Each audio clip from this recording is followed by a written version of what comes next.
my experience, for a lot of people, that's when death happens, that's when you realize memories are more important than money.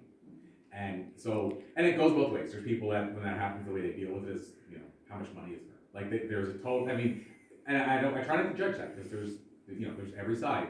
But, like, I can say for Shelley and I, she said, is there something you want, from Dad's place or whatever?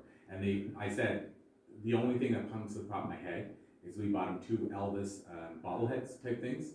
And like, they were bought at separate times. One was, I think, in Memphis, right at Graceland, and one was somewhere else. And anyway, that was the only 2 things.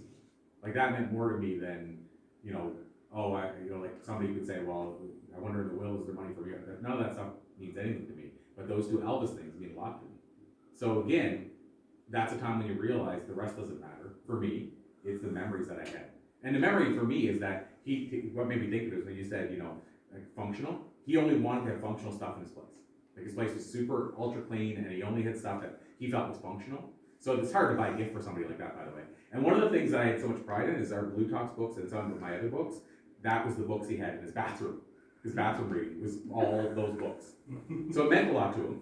And so every time a book came out, we would give him that book. And so that was functional to him, and then the Elvis things. And he had those Elvis things up all the time, like on the shelf.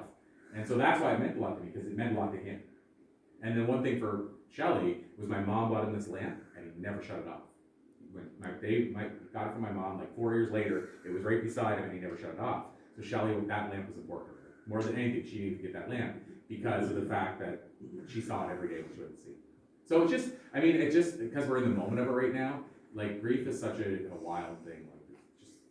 Like, I don't think there's any rule book. There's no rule book. You just